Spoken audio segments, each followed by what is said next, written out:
Shut up and sit down.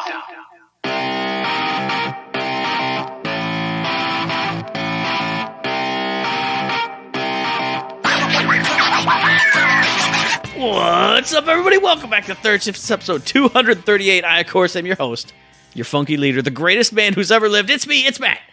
And with me, as always, it's my buddy, the light bearer, the light bringer, the light bearer, bringer, the Beastmaster of Third Shift. I thought I had some other kind of title for you last time, but it's 2 weeks removed, and I don't remember anything. So it's just Eric. He's just here. Hey, buddy. Yeah, I'm How's here. it going? How was your week, Yeah, well, thanks for asking. I appreciate that. Week was, I guess wonderful. I don't really know. What do you call it? It was a thing. We did stuff. In particular, we painted the trim in the house all over every night. We did like a different room of trim. Taped it, painted it. Me and the wife working together, handling that. Not really fun, but necessary to take the house to the next level, where we want to be. So, glory to mankind. You know what I mean? That's how you do it. Yeah. And beyond that, I played some video games. That was cool. In fact, this feels like 100 years ago, but it was just Friday night, or Saturday night, or whatever night. It must have been Saturday, because obviously Friday night we played games. I beat Nier Automata, okay? And I'll say, it's such a happy, sad, weird thing. Because the way the ending goes, once you do all the proper endings, something happens and you're done with the game. That's it. Yes. So that part, was really craptacular. It was awesome, but it was craptacular, and it finalized everything. But then once it's done, though, now I'm like, well, I said I was done. I said I wanted to be done, but I don't want to be done now. I lied to myself, I guess, because now I'm actually done and can't be not undone. But it's for the best. It's for the best. Because how much more would you have played of that? Not enough to validate it. Yeah. And now another person gets to have Mahaga. Not enough to validate invalidating that experience you just had without spoilers. Yeah.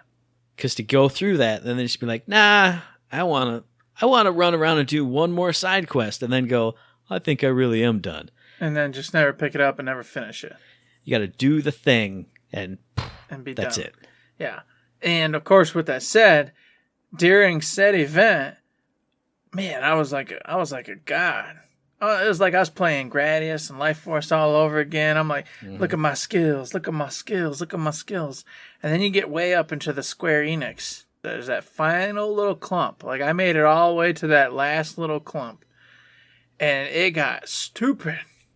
And I was like, oh no, I'm going to be trying this all night. Plus, I think it actually loops, so there's no way you can actually get through. Oh, it doesn't allow you to do it? Okay. It doesn't allow you to finish it on your own. There's no way. I wondered, because I'd seen Square Enix already pop up, and it did it again, and I was like, well, maybe that was like for some other section of Square Enix or something, and I was like... I paid attention those last like 2 runs, because you can try it like 3 or 4 times before the thing. Mm-hmm. And it was like, I saw all those names many times during that same run. Okay. In the same stuff. Yeah, because like, okay, it just kept going. Get it. It was to the point, I'm like, there's no way I'm going to do this. I can't. It just gets to be so overwhelming. So That was obviously, I guess that was the point. So, but I tried. And I got so far, but in the end, it didn't really matter. You know what I mean? It's one of those scenarios. Mm-hmm. So finished up Nier Automata, put it away. It's gone, never to be touched again. And Nier Replicant, of course, I wait for that. It's going to be glorious. Then I went, well, what do I do now? I don't know. So before I did that, though, we played Outriders together. We played through our second playthrough of the demo, which, by the way, has another patch. I saw that. Yeah, just like yesterday it was coming through while I was downloading something else. I went, stop making this bigger, because the real game's coming anyway. Well, and here, we'll just gab about it for a second here since we're on it. It's so smart. All right, first you release a demo so everybody can just check the game out. They know what they're getting. You know what you're going to play. We're not hiding anything from people. There's nothing here. And then they said, and we're going to make it the beginning of the game so you can save your progress. You play the demo. You like the demo. Boom. Progress saved, you get the real game, and you just carry forward from where you left off. Another really smart move.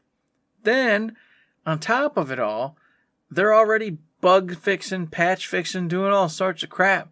So by the time the game hits, they're not going to have the typical day one bug crash bull crap all over the place. Bugs and errors everywhere because, hey, we come play our demo. Oh, look, millions did. Look at all these bugs we're finding and things we need to do and square away. Now the launch will just be butter smooth. Very smart. I like what they're doing. It is very smart, but the other thing that turns me off of it is that I've watched so many videos of people and they're like, wow, I'm just like farming in the demo. I'm going on legendary runs. I'm up in my world tiers. I'm like, dude, you got to like level 6. Stop it. Just stop. Because as soon as you hit level 7, all your work is going to go out the window because you're going to do something else. Or you're going to actually move on from here. Because there's some guy I was following who's like, I'm hyped for the demo. I can't wait to try it out. And then he made this big overblown video about how, oh man, it's the coolest thing. I'm farming all these runs. I did like 8 characters. I'm like, what are you? There's 4 classes. What are you doing? It's so weird. It's a weird thing. That's what us looters love, man. We love these people. It's too weird.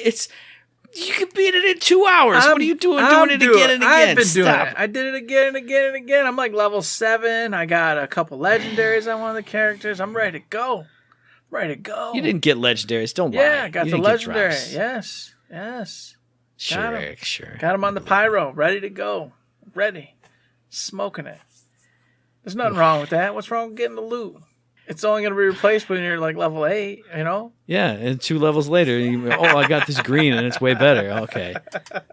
That one time I see you shoot it, I'll be like, that's pretty neat. That was neat. Where'd that gun go? Oh, it's gone. Found this blue one over here. It's better. Mm. Boom, gone. I half joked. It is fun. You got to be a looter, and you're not that guy. Right. So you don't get that feeling like people who love looter games do, where you're like, oh yeah, farming this loot.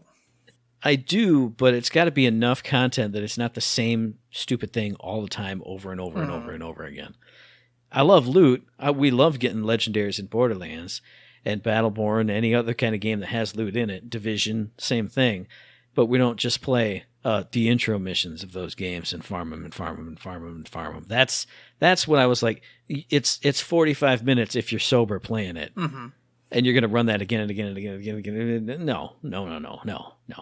I get what you're saying, but of course you got to understand there is a whole group of people out there who do love that, and I'm one of them too. I used to farm Andariel and Diablo 2 for about 6 hours straight on the weekends. I would just go run in, kill Andariel, reload just for runes. I would just do that all day long and nothing else. That's all I did. It's just, I don't know, something about it, man. It's just, woo, insanity. You know what else is insanity? Is I know what I got to do. I got to play Doom Eternal again. I popped that in. It's so hard. Oh my God. I'm so far in the base game, and it's so difficult. And you're supposed to have already, of course, learned the ropes and be a professional by now because it's been kind of ramping you up. But then when you stop playing for 7 months and then get back on, oh boy, nope. I turned it down to easy mode, and then I still was having trouble, and I went, damn it, Eric. Oh my God, you turned into Howard. You became Howard. So I got to go back. And when I say it got hard, it was still hard. It's because I wasn't doing what you're supposed to be doing, which was making sure you're keeping your ammo up and whatnot. So you got to make sure every 3rd or 4th baddie you're chainsawing to get the ammo to keep going, to shoot the other bigger baddies. And right. I wasn't doing that. I wasn't dying. It's just I wasn't getting the ammo I needed, so I wasn't able to finish off the big guys. So I'm running around like a crack monkey with no ammo. It was just a miserable time. But I was in a big story bit where I left off at. So I'm like, oh my God, it's so cool. The story bit was happening. Things were going on. I'm like, whoa, yeah, I want to play. But it's so hard and I'm scared. I'm like, oh my God. To get into this, I got to go back, replay levels, get some free ups, get the whole groove going again. I'm like, oh my God, this sucks.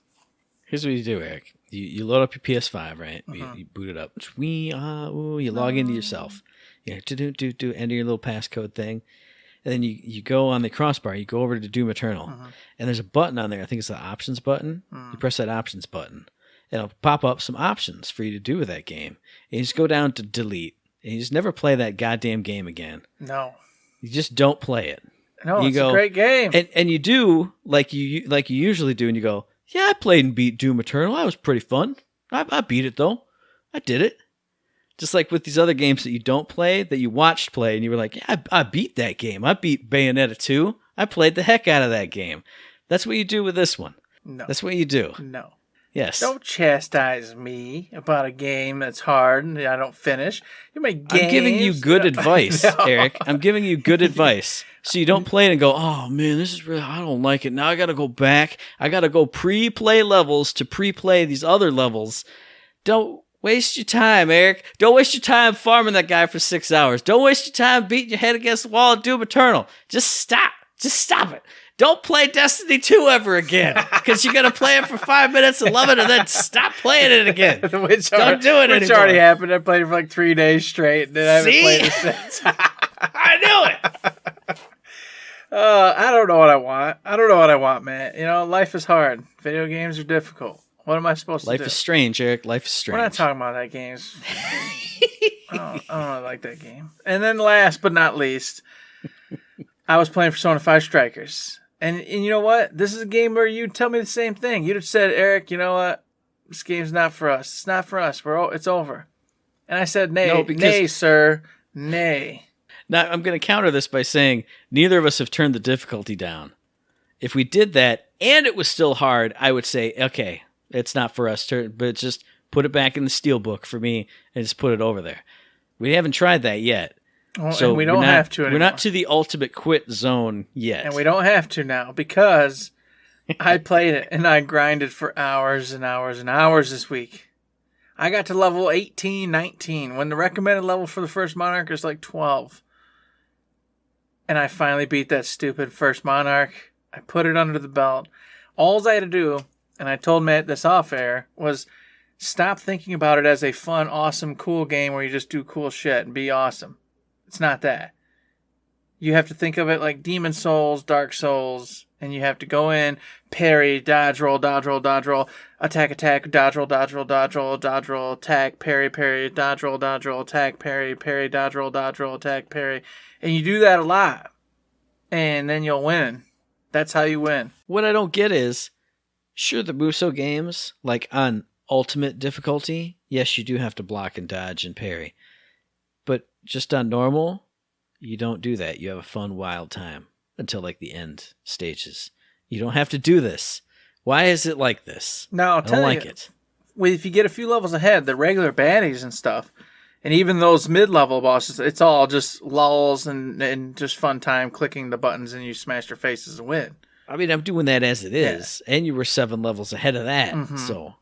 So when you get to that point, everything but the boss is that. The boss just hits so hard that you have to make sure you're dodging or parrying the attacks.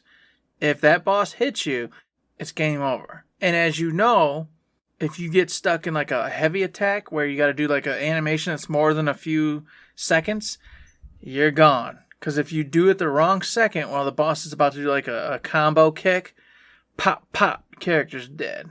Ow. And then you're switching over to whatever other character's still alive and run around. And then all of a sudden you're using revives. But guess what? No matter how much you farm, you're only going to have so many revives. And away you go. You have to, for those bosses, be like, nope. You have to change it all up. And a part of me goes, damn, oh man, I don't want to do that. But I will say that the guides and everything else said that as you go, and as you get more abilities, and as you get your skill sets, your bonds, and all your personas skills and everything up, the less and less you'll have to worry about doing that kind of stuff. And you'll be able to just, put on your immunities and everything else and rock and roll. But the first few, you have to treat it, super safe and dodge roll. That's stupid. I don't like it. All right, I know.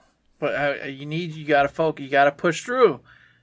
Because I'll tell you what, that story, man, so much fun. So much fun. You pop through that first boss, and it's like hours of just story, fun, stupidity, great times. Mm-hmm. And then I just got to the point again where it's like, all right, here's the new city. Go find clues and do the thing and start this whole process over again. Yeah. But before that, it was just, like I said, hours of story and fun and silly events and things going on. I'm like, yes, I love all of this. Just don't let me get near the Monarchs. I just want to stay away from the Monarchs. I just need an easy mode through those, and then we're fine. So that's my week, Matt. That's what I've been up to. What about you? I feel like it's been a week, just like you said, of just, I don't really remember it being a week. It just kind of went, hey, now it's podcast day again. Oh, okay. I mean, I know real life world is just blah and bleh and this and that. Video game world, though, it's always good, especially because I play Animal Crossing New Horizons every day. 2 of my projects are done. The gym is done. I found some awesome custom art for the panels that you put up so they look like windows looking out of the gym. You know, you put the treadmills and the exercise bikes up facing those. Punching bag and the speed bag and the next bank of windows. It looks pretty cool. It looks awesome. The casino, I guess, is done. I had to cut it in half because it was too big for where it was and it was all unwieldy. And now it's too small, so I'm going to have to do something else with that. Either move it or put something else in there. But my Mario area is finally getting big. I'm just getting all the mushrooms and stuff to kind of decorate all around there, do all the cool things with that. Man, that game is just, it's so good. And what I hate, I mean, I love and I hate, is like I think I said it before on the air, I signed up for Reddit so I could look at the Animal Crossing Reddit and get cool ideas and see people's stuff.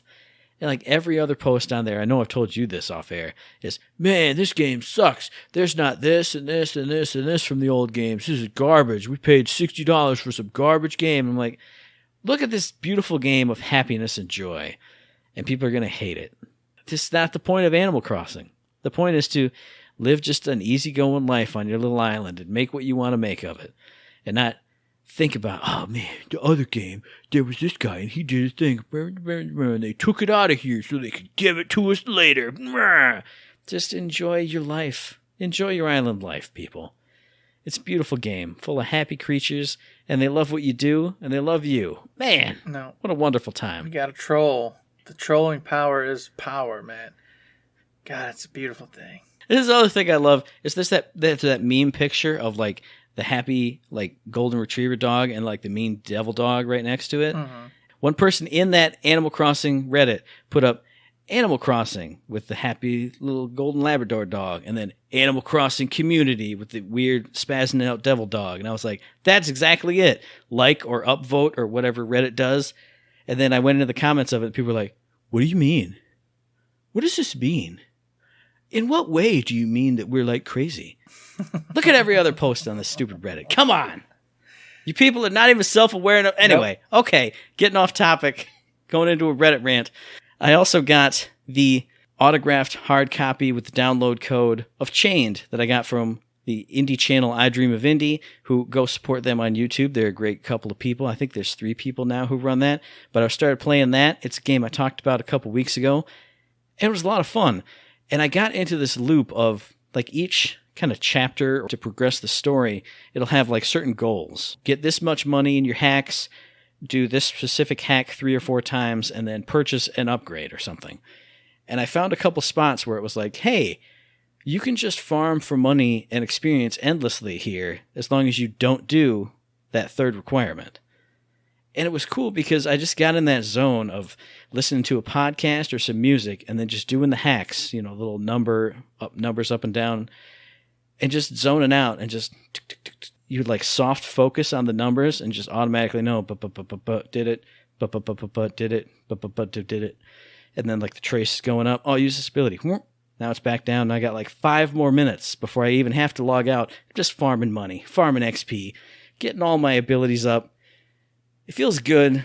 It feels right on a Saturday night, like I always say. So I'm liking that game. I haven't beat it yet, but I'm in one of those situations right now where if I'm going to play it, I'm going to farm the ever-loving Christmas out of it. I'm going to get everything that I could possibly get in that game. Every ability, every unlock, everything. So that when I finally put it away, I'm like, I did it. You're done, Chained. And it's a lot of fun, too. This was something that could be a topic on the show, even though we've discussed it before. You got the news about the PS Vita store shutting down in July or August. And I went, PS Vita? Now's your time to shine, brother. Mm-hmm. Every single thing I could ever want on you, I'm getting on you. Mm-hmm. And most of it is like $5 to $9. And I was like, download this, download that, download this, download that. Every single PS1 classic, all those amazing RPGs, boom, you're going on the Vita right now. And then I was like, let me see, Google. Best Vita games ever. Boop, boop, boop, boop, boop. All the usual ones. Some I have. You know, Persona 4 Golden obviously is on the list. The Uncharted game is on there. I'm not a big Uncharted guy. And then I saw one that said, Velocity 2X. And they were like, oh, it's this weird top-down shooter / side-scrolling runner game. And it's really cool and really fun. I went, I've never heard of that in my whole life. So I looked at a review of it, watched some gameplay. I went, that looks cool. So I went on the store, Velocity 2X. And I went, hey, here's also the original game, Velocity Ultra, where it's just top-down shooter, and you kind of zipping and zapping around with the spaceship, and you can you'll come to a wall, but then you can warp through the wall or to the sides to get alternate paths and stuff. And it's like 50 different stages, these little stages where you're running through, shooting enemies, collecting survivors, getting abilities and upgrades, and like unlocking security doors, like shoot this thing and then shoot that thing and then shoot that thing, and then unlock the force field that's on this side so you can go in and get all these bonus points, get all the survivors and all this other stuff. And I was like, hell yeah. So I played that for like 3 hours one night. Never heard of it before in my life, but having a lot of fun with Velocity Ultra. Can't wait for Velocity 2X because it's going to be even better. And then I also got into a game I talked about on the podcast last week, Touhou Spell Bubble, baby. I was so excited for it.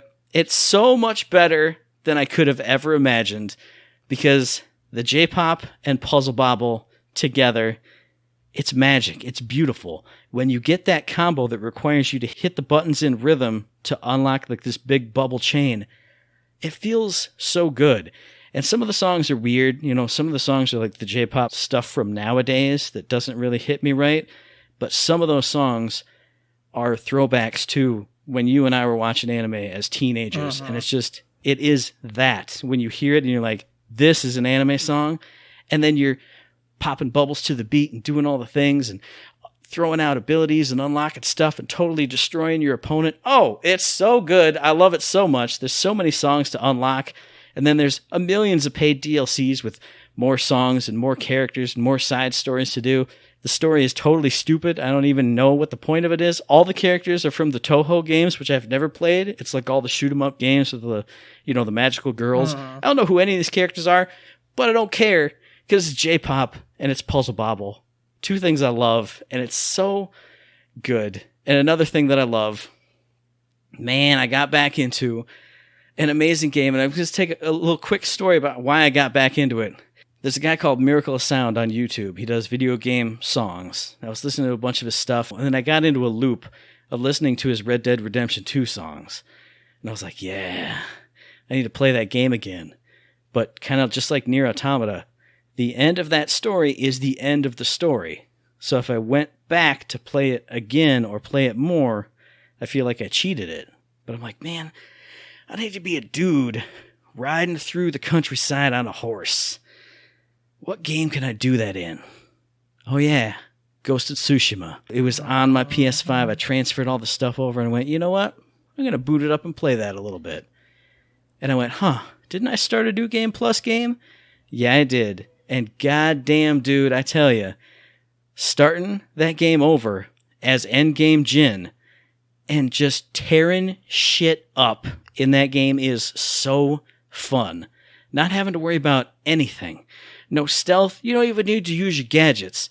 I mean, obviously, as you get to the end game, the enemies get tougher. Yeah. They're harder to kill. But when you are Endgame Jin at the beginning with those dirty Mongols and bandits, and you're riding your horse full steam at a whole party of them, leaping off, insta-kill, dive kill for them, go into ghost stance, whap, whap, whap, or just don't even. Just lunge at this dude. Oh, he's got a spear. Click, click. I'm instantly in spear mode. Whap, whap, whap, whap. Shield dude's right behind me. Boom. I'm instantly in shield mode. Whap, whap, whap. He's dead. He's dead. He's dead. He's dead. Tearing people up in that game is so fun. Eating them up. That sounds like fun. God, it does sound like fun. And just be beautiful again. PS5, all the little doohickeys, doohackies, the upgrades. It looks so much better. Like, it looks like I remember it, but looking at it in action, I'm like, this looks amazing now. And I'm amazing because I'm just tearing through people. There was no learning curve. It was just, I was back and I was Jin and I was ruining everyone's lives. So good. Especially playing through the early story missions. Like the raid on the castle when you finally, rescue your uncle. That was when I was starting to get into the groove last time. Now I'm fully in the groove. Nobody can see me. Nobody can touch me. Nobody can hurt me. I'm in ghost stance all the time.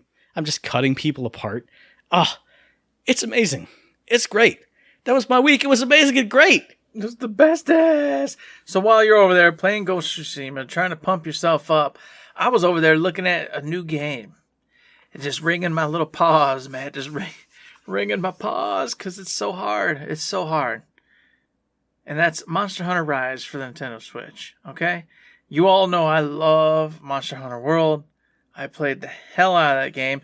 If anybody was to go, Eric, let's get back into it, I would in a heartbeat. In fact, a buddy we know, Nolan, said, let's do that. So I downloaded it, it was ready to go, and then he said, oh, my internet sucks too much, I can't even play multiplayer. So I was let down. And that was the worst time, too, because it was a couple weeks ago, right as the Monster Hunter Rise thing got going. And so my brain now is like in stuck mode.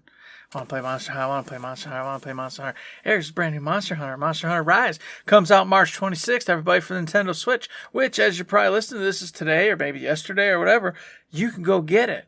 All right? It's a Capcom game. It's a huge boss fight game. Everything is basically boss fights. You start off with easy bosses, and then as you work your way up, wandering around this world, figure out why the monsters are acting crazy. You'll encounter bigger, better monsters. You'll kill them. You'll harvest their parts. You'll take them back to your camp.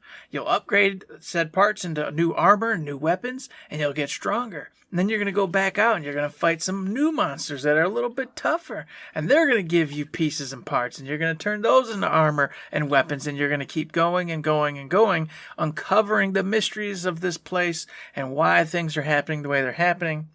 And becoming the most badass Monster Hunter you can become. You can play this with friends. You can do this solo. There are some monsters and things called rampages, which are like arenas that you're going to want to do with friends. It makes it a lot easier, a lot more fun. However, you can do everything solo if you are good enough at what you do at being a Monster Hunter. There are tons of different weapons, glaives, dual blades, long swords, axes, guns, bows, etc. You can have all sorts of freaking weapons here, and then those can be upgraded into their like most stoic, amazing forms by getting set parts for the different monsters and the brackets that you're applying them for. It's amazing. This is a game that's all about doing the thing Matt isn't so keen on, and that's farming these said monsters over and over and over again. But here's the get. Here's why Monster Hunter is amazing and why Rise in particular is super cool. Because it took all the old school stuff. It took Monster Hunter World. It kind of combined them all back in. You get this really cool, vast exploration in Monster Hunter Rise using this wire bug new thing going. And you can go traverse the mountains. You can climb over all the things like in Breath of the Wild. Whereas in Monster Hunter World, it was like very strict, path. There's your path. This is the path you can go on. With that being said, and the point I'm leading to, is the monsters are all random. They'll engage in some spots. They won't engage in other spots. You might end up encountering this particular monster on this little grassy knoll. Well, guess what? This other monster sometimes flies over and eats the little critters that are on this grassy knoll. So while you're in the middle of a fight, some big old freaking flying monster might come flying in and decide to attack you or the monster you're fighting. If it attacks the monster you're fighting, you now get to watch these two giant monsters fight each other, and then you get to participate. Sometimes they turn on you. You never know. That's the cool part about Monster Hunter Rise, and obviously is part of this, is that while fighting, different things happen. Different events happen. Sometimes you miss your traps. Sometimes you get your traps. Sometimes they run off in this direction or that direction. It's a lot of fun. It's a fantastic game, and I have so many fond memories of playing it. And now I really want to get a hold of this one because the traversal in this one seems so cool with the wire bugs. You also get your pets again and your rideable little mounts this time around, so you can flying around at fast speeds. It's more about killing the monsters and having fun than it is finding them anymore, because you can just travel so fast now. It's ridiculous. And I'm for that because, of course, my time is limited. So getting to those monsters and engaging in those battles is what I'm talking about, because sometimes they can take... Well, in Rise, I hear they're easier, but in World, they could take, 30, 40 minutes, even sometimes longer, sometimes depending on if you're by yourself or who you're with. Well, in this one, I hear they're a little bit easier, but still, we know that's going to change down the road, so it's nice to know you don't have to sit there and travel and find them anymore. Screw around with all that, really.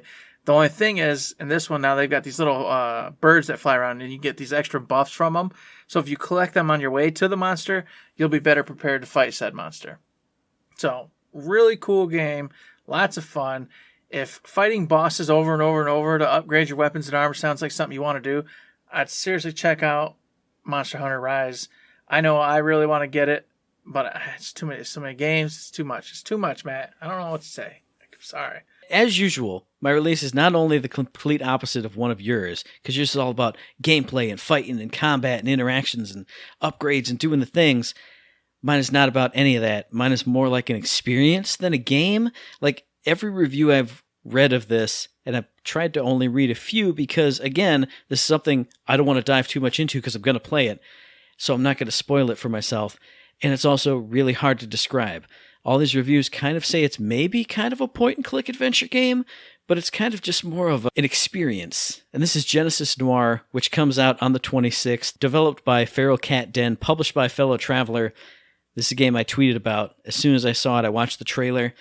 It's beautiful, like black and white, kind of animation style. The basics of the story is you're this jazz singer dude. There's another one. You're in a love triangle with this lady. This guy shoots at her, and you're trying to figure out how to stop that, which makes sense. You know, a noir detective style game, you know, you're trying to figure that out. But also, apparently, this has like cosmic consequences because over your journey, you're traveling through time. You're seeing like the genesis of the universe and life. There are a couple vignettes that I've seen in these trailers where you're like a giant guy standing in space and you're picking out these clods of rock and spinning them and they become a planet.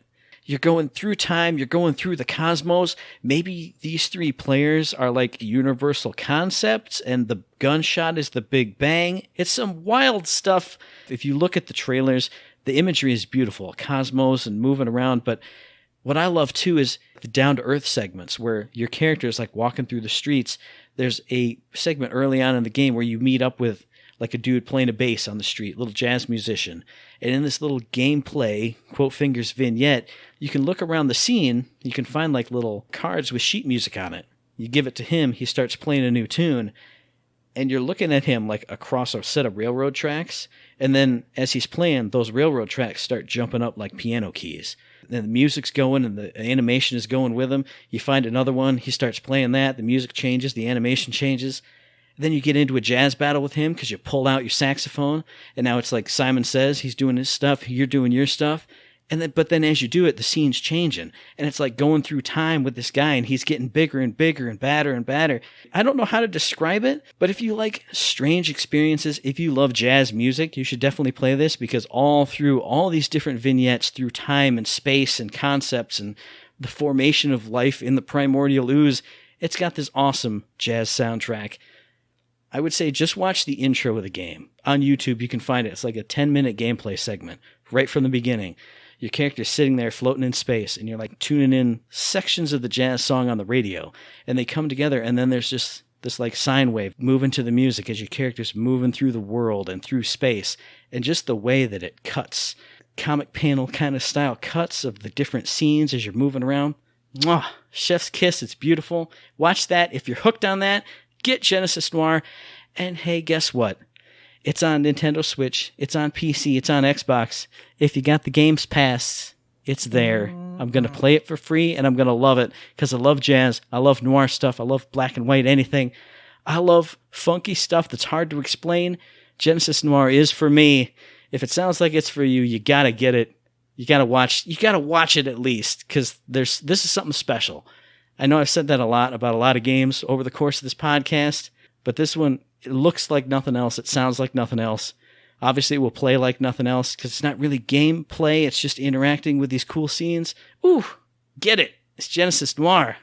Get on top of it, Matt. And while you're getting on top of that, I should too, because I'm going to need that April freaking game that gets me through. You know what I'm saying? I got to do it. Mm-hmm. And that sounds like something better than most I probably end up finding. So, and then to give us something to talk about. So, boom, we both play it. We both be able to actually comment on it.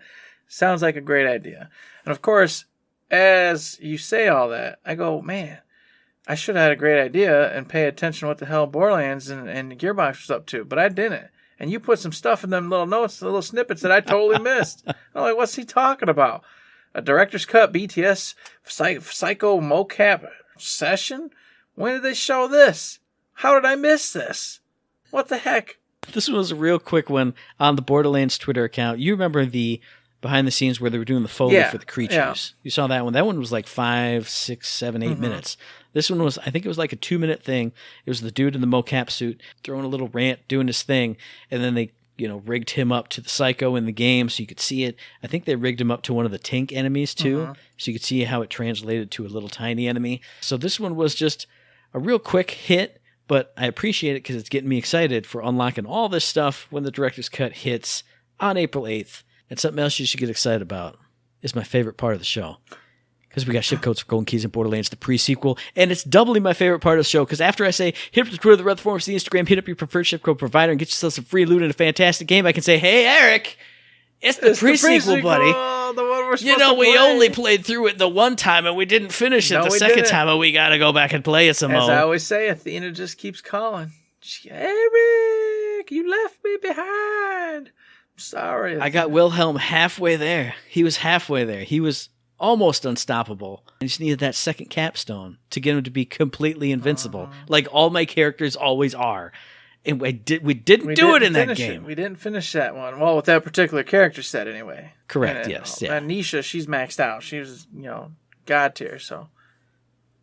Who did I play as the first time? I don't even remember. Claptrap. Yes. Oh, one shot wonder, baby. Yeah, ruining our lives all the time. I loved it. Every time. I loved it. Good old Claptrap. Wow, man. Yeah, what a great game. Oh, boy. Yeah. You know what? Hey, Gearbox, here's an idea. Take about 20 of your folks. You got all that big money now because, of course, you got absorbed by the Embracer Group. That's right. Endeavor's the other one. Embracer. That's right. You got absorbed. Take some people, hire some people, and go do a remake of the pre-sequel. And add a little bit of the Gearbox Frisco flair and flavor to it to mix and mesh with the Australian flavor that came with the pre-sequel, and then maybe you'll have everybody back on board, and it'll be the most fantastic thing ever, except don't touch Pickles, because Pickles was perfect. Oh, don't touch him. That's right. Don't ever touch him. You understand me? And then the last bit in the Gearbox News segment, I would be remiss if I didn't say, hey, the anniversary update for Risk of Rain 2 has dropped, and I was like, anniversary update? It didn't launch that long ago, and I was correct. It only officially launched like in August or September, depending on what platform you played it on. But it's been 2 years since it went into early access, March 28th of 2019, so just a couple days from now as we're recording this. So Risk of Rain 2 has been around for a long time, which this seems crazy. Seems like it's only been around just a little bit, I know. But it's been around forever. It does and it doesn't, because I feel like there's an ancient memory of Risk of Rain 2, but at the same time, I feel like it's just still fresh and new and out there and happening, and it's like, yeah, it's one of those ones we're going to get to. We're going to get there. And it doesn't happen. And so my brain goes, nah, it's still fresh. You're fine. Don't worry about it. You'll get it next week.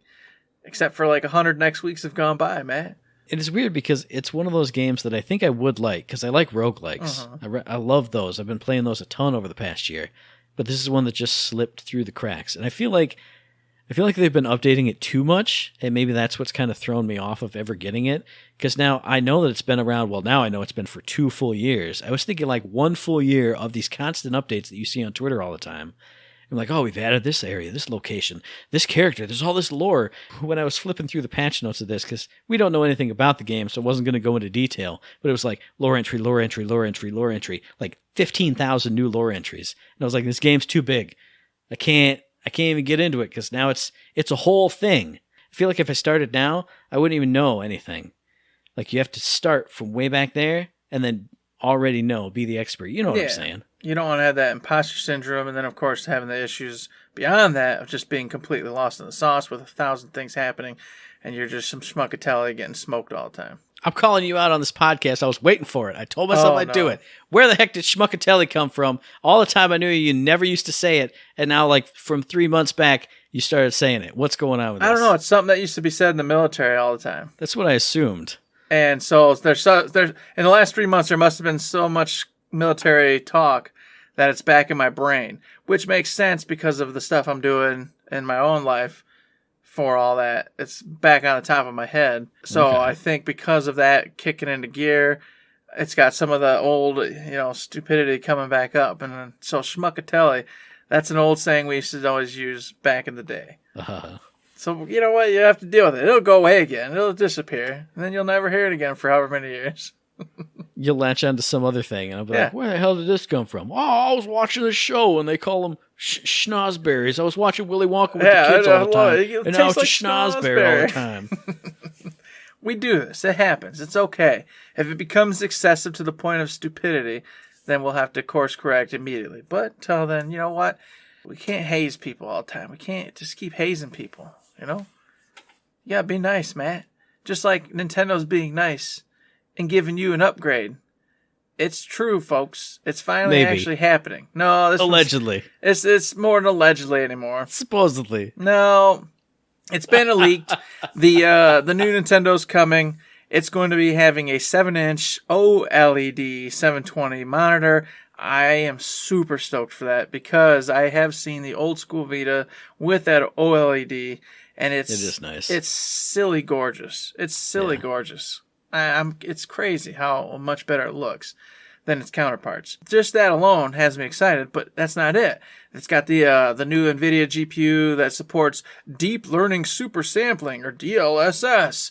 And I don't even know what that really means, except for, you know, what I've been told, which is something like it can take a game, turn it into like Barney style, and then have AI upscale it back up to where it needs to be. Meaning that it can take like really cool games, compress them into crap, put them on the Switch because only crap can run on the Switch, but then artificially boost them back out to look good on your screen. You know, I don't know. It's like some kind of weird warlock magic. I don't know how it happens or if that's even true. That's just what I'm telling you.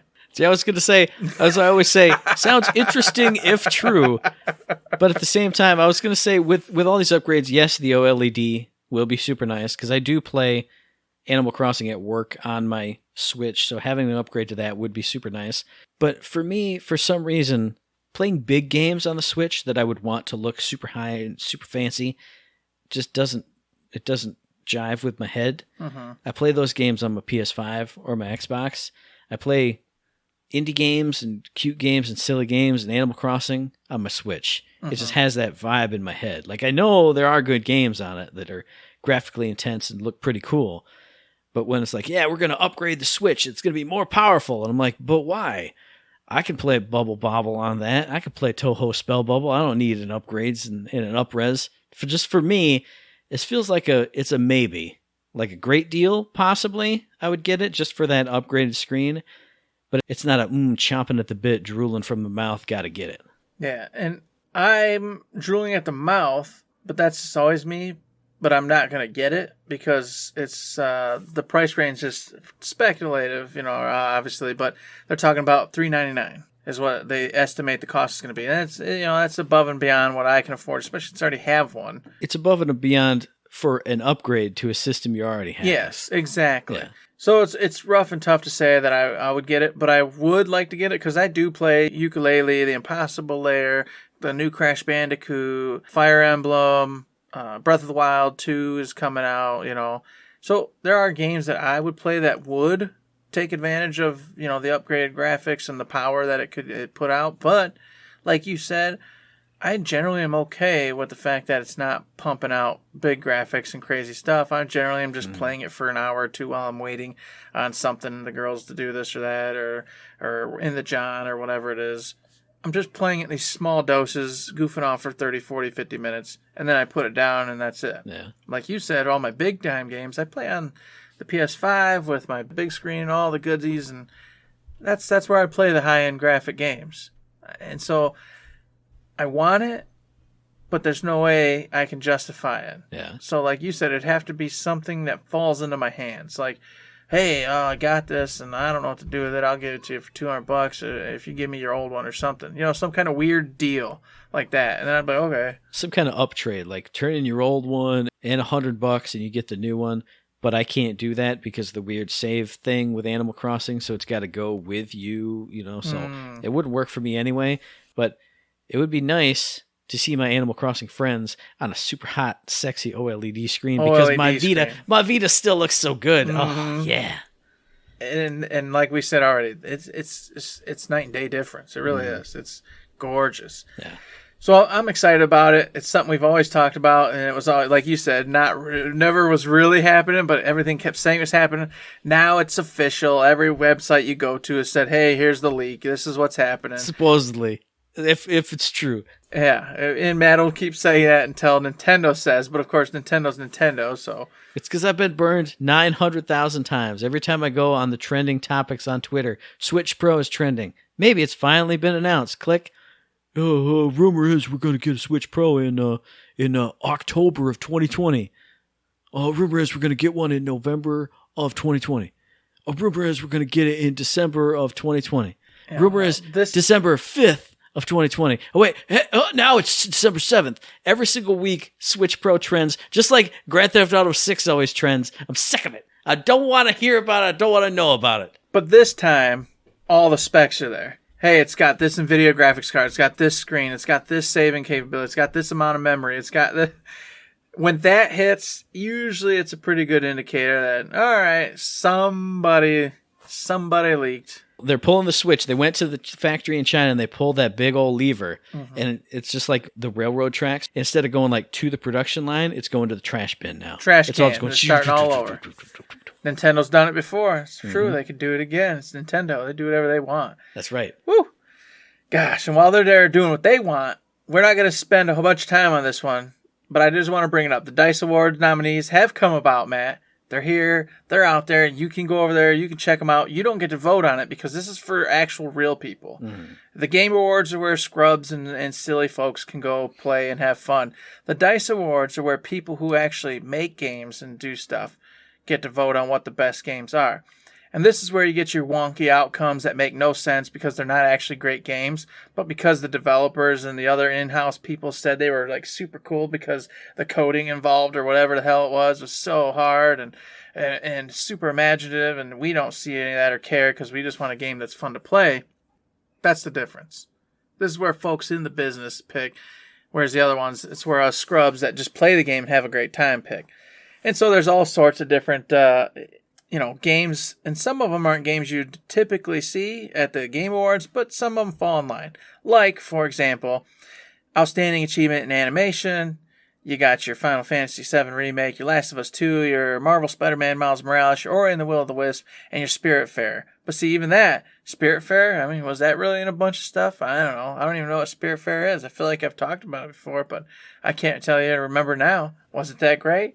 Who the hell knows? Yes, it was. If you ever look at that thing in action, it's freaking beautiful. You have no idea what you're talking about, Eric. This is one that actually should be in there. If you watch that game move. That's what I mean. If you watch that game move, it's beautiful 2D animation style. Oh my God, it's freaking beautiful. It's one of those games where I knew nothing about it. I just heard people say, "Oh, Spiritfarer is pretty cool," and I was like, whatever. I'm never going to get around to it. And then I saw the game in motion for 2 seconds, and I went, "Whoo! I better be playing Spiritfarer." I'm 100% sure it's on the Games Pass, so I'm going to have to play it because I get to play it for free. Not really for free, but you know what I'm saying, people. Yeah. Now, see, here's one I'll tell you where I do know something about, and I'm glad they got in here. Outstanding Achievement in Story. You got 13 Sentinels, Aegis Rim, Ghost of Tsushima, Hades, Kentucky Route Zero TV Edition, and The Last of Us Part 2. All right? These ones I do know. These ones all do deserve to be here. Kentucky Route Zero I've heard about. It's not one I'm super familiar with, but I've at least heard about it. It's wonderful. Yeah. It's beautiful. But 13 Sentinels, Aegis Rim. This is where it's finally going to get what it deserves. It's right there. Freaking amazing story. So much fun. Come on, folks. Let the developers, the people who know, actually vote the right way this time and give it to me. That's the only one I'm hoping for. Come on. You know what's going to happen. Because I saw it too. I saw it and I was like, hey, Eric's going to be happy. 13 Sentinels is maybe going to get it. And then I scrolled to the right and I went, Ghost? That's pretty cool. I scrolled to the right. I went, Hades? That's a really cool story. I like the way they implemented it. I went, Kentucky Route Zero. I love that game. Been playing that game for years. And I scrolled right one more time and I saw Last of Us Part 2. Congratulations, Eric. You're going to get curb stomped by The Last of Us yet again. Which is fitting because that's what you do in that game is you just curb stomp people. Yeah, curb stomp everybody. Yeah. Just constant murder and poor choices. Yeah. So there you go. That's Last of Us 2. Murder and poor choices. They're going to make a poor choice here and your favorite game's going to just get sent out on a boat. And that's what I was going to finalize this little chatter with is all of these categories, Last of Us 2, Last of Us 2, Last of Us 2, Last of Us 2. There's tons of other cool games in there, mind you, and stuff you wouldn't expect sometimes, stuff you do expect, but it's a better variety, I feel like, than you typically get with your Game Awards. Yeah. However, Last of Us 2 is in a ton of them. And I can't help but be fearful that DICE Awards is going to do the same thing all the other ones have done and just Last of Us 2, Last of Us 2, Last of Us 2. Ugh. I don't want to see it. I hope not. So I cross my fingers and hope some of these other fantastic games can come away with some deserved wins and trophies or whatever you want to call it, accolades that they deserve. So that way they feel motivated and keep making these great, outstanding, crazy cool games that aren't just the biggest and the bestest all around. Yeah, I pretty much agree with that. But I feel like the DICE Awards, a lot of underserved games get awards here when they've been missed out on stuff like the Game Awards, like we said in the opening. So I feel like this is not going to be such a glamour fest, favoritism. I feel like most of the people who vote for the Game Awards, they're all in that same space. They're the IGNs, the GameSpots, and the people who have the same opinions because they live in the same areas and they talk to each other all the time. I feel like the DICE Awards, because it's people in the industry from all these different companies who work in all these different positions, I feel like this is going to be more, I don't want to say honest, but games that haven't gotten the spotlight get a fair shake here. So I feel like it's not going to be a clean sweep here like it was. And that's what I'm hoping for. I really am. I just want to see some other stuff, get some cool stuff, and the props they deserve. And I feel like that could happen here, but I've also seen them pick really strange things in the past too that I'm like, what? I never heard of that game. Like you said, but they might have deserved it. I'm not saying they didn't. I'm just saying I don't even know what that game is. Oh, cool, I guess. I feel like that's the fun of it, though. Because when I hear stuff that I don't know, I'm like, oh, what is it about that? And I don't go, what is that? I go, ooh, what is that then? Maybe it should be. Maybe it is good, yeah. Why haven't I heard about that? And when it turns out to be super weird, I'm like, that's not my bag of clams. I'll just walk away over this way. I'm good. Don't know why I chose bag of clams. That's weird. That's cool, no.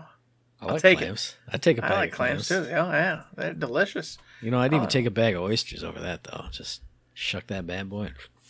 Gosh, I'm mixed on that. The flavor's good, but the texture's really weird. It's like a 50-50. Just do like two. We'll get a 4-pack. You take two, Perfect. I'll take two. There we go. I like that. That's what we'll do. Off air next time we meet up in the real life. What do you guys think about the alleged, supposed, possible, I'm not even going to say probable, but theoretical Nintendo Switch Pro? What do you guys think about the DICE Awards? Do you even pay attention to the DICE Awards, or do you just watch the Game Awards? Because this is one that it always slips by me each year until the winners are announced. And I'm like, I wish I had looked at it more. So now I get to look at it more because you brought it up. So what do you think out there in podcast listener land? What are your opinions of both of those topics? What do you think about Toho Spell Bubble? Is it the greatest game ever made? Because yeah, it is. Let us know via the email, thirdshiftme@gmail.com, on the Twitter machine @ThirdShiftMe, and find us on Facebook under Third Shift. Indeed, you can find us on all those places. You can also find us over that old Patreon. We treat it just like a little tip jar. Like what we're doing, like what we're saying. Want to go ahead and give us a little support? You can. You go over there, give us $1, $2, $3, $4, $5, $100, all sorts of dollars. Give us a certain amount. You'll get you in little cool tiers, get you some of the extra little podcasts we do just for the patrons.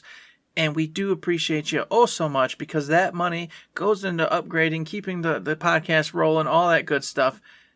It's why we're here today, because you know what? Money's money, and especially in these times, you got to pinch them pennies. You got to get out there hustling. But if you can't support us in that way, you can support us by doing as Matt said. Hey, tell us about this theoretical Switch Pro. Tell us about why you do like that one game, whatever it was Matt said. It was really good. It's cool. Spirit Fair is awesome. Or you can go play Monster Hunter Rise and then hit me up. It's going to be great. We'll have a great time killing monsters together. And then you can give us mailbag questions, asking questions about that game, which we'll answer on the show and have a great time with. That's other ways to support us. Or maybe 5-star ratings over on the iTunes. Or maybe go head over to Twitch, subscribe, follow, all that good stuff. Lots of different things you can do to keep us in business, keep our little eyes shining in the stars of light. That's one thing I forgot during my weekly update. I played The Outer Worlds, and it was great, and I streamed it, and I had a lot of fun. So the next episode, of course, which you can listen to on the 1st, It's going to be quarter end episode. We're going to have a quick little hit for you because it's going to be a bad time for me and my buddy Eric. But we'll be here for you on the iTunes, Stitcher, Podbean, Spotify, and on YouTube. As I always say, if you like what we're doing, you'd like to help us out, please give us a like, rating, review, comment, and subscription. And I got a good thing on any one of those good services because it does help us out. And hey, we really do appreciate it. Indeed, we do appreciate it. We appreciate that 5-star review. Matt, this is where you tell me we got another one. I don't think we did. I'm checking there right now. Hang on. We got to stretch it. You got to fill. You got to stretch. I got to find it. I wish you the best of luck. Didn't I threaten people's lives last time? You do that every time. Well, I thought this time it would work. People, I guess they're not fearful of squids up their butts. I think that's what we did. That's what we did. Now they're not scared about it. I can't believe no one fell for the fear of that. It's impossible. Improbable. It's got to be a 5-star. Our last one was in January. I'm fiending. I'm thirsting for one. I'm getting hungry. All right. Well, I'm going to have to make good on one of these promises. Don't put a squid up your butt, Eric. Don't put a squid up your butt. Don't do it. Whatever it takes, Matt. Whatever it takes. I'll do another one. I'll make another account if you just don't do it. I'll make another account. I'll appease you, stupid. Don't be dumb. Oh, okay. Oh. I'm sad now. Nope, that's it, everybody. Until next time. Hey, there's nothing else to say. Don't forget to say.